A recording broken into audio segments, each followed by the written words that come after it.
Hello സുഹൃത്തുക്കളെ, ഞാനിന്ന് നിങ്ങളുടെ മുമ്പിൽ വന്നിരിക്കുന്നത് ഒരു അത്രം തയ്യാറാക്കാനാണ്. അപ്പോൾ നമ്മൾ അതിന് വേണ്ടുന്ന സാധനങ്ങൾ എടുത്ത് വെച്ചിരിക്കുകയാണ്. ഏത്തക്ക, ചെറിയ ഏത്തക്കായും വലിയ ഏത്തക്കായും, ഒരു കപ്പ, ഒരു 2 കഷ്ണം ചേന, ഒരു ചേമ്പ്, ഒരു കഷ്ണം കാച്ചിൽ, ചീവക്കിഴങ്ങുമാണ് ഞാൻ ഇതിനായിട്ട് ഉപയോഗിക്കുന്നത്.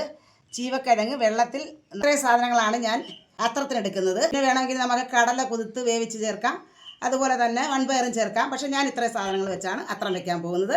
നമ്മൾ ചെത്തിക്കൊണ്ട് വന്നത് മൊത്തം ഞാൻ കഴുകി അരിഞ്ഞിട്ട് വീണ്ടും കഴുകി വെച്ചിരിക്കുകയാണ്.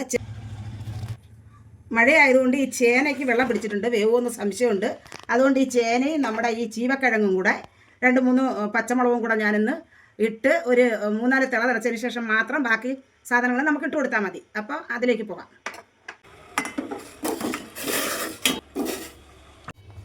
ഇതൊരു 3 മിനിറ്റോളം ആയിട്ടുണ്ട്.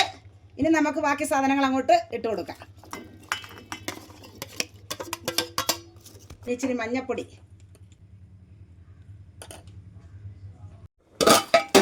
തുറന്ന് നോക്കാം. ഏകദേശം വെന്തിട്ടുണ്ട്. നമുക്ക് ഇച്ചിരി ഉപ്പിട്ട് കൊടുക്കാം. ഇത് കുറച്ചുകൂടെ വേകുമ്പോൾ ഇട്ടതിന് നമുക്ക് കൂട്ട് അരയ്ക്കാം. നല്ലൊരു മുറി തേങ്ങ അരയ്ക്കണം. അതുപോലെ തന്നെ മഞ്ഞപ്പൊടി ലേശം കൂടി ഇടണം, ജീരകവും ഇച്ചിരി കരിവേപ്പിലയും, എന്നിട്ട് മുളക് പൊടി. ഇനി നമുക്ക് ഈ കൂട്ട് അരച്ചെടുക്കാം. ഈ പരുവം അരഞ്ഞാൽ മതി, ഒരുപാട് അങ്ങ് അരഞ്ഞു പോകണ്ട. ഇനി നമുക്കതങ്ങോട്ട് ചേർത്ത് കൊടുക്കാം.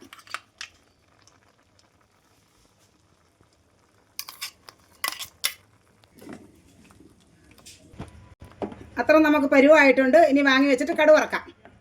ചൂടായി എണ്ണ പിടിച്ചിരിക്കുകയാണ്. ഇച്ചിരി കടുക് പൊട്ടിയിട്ടുണ്ട്. ഇനി മുളകും ആവശ്യത്തിന് കറിവേപ്പില. അത്ര റെഡി ആയിട്ടുണ്ട്. നല്ല അത്രമാണ്. ഇനി അത്രത്തോടൊപ്പം നമുക്കല്പം കഞ്ഞി ആയാലോ?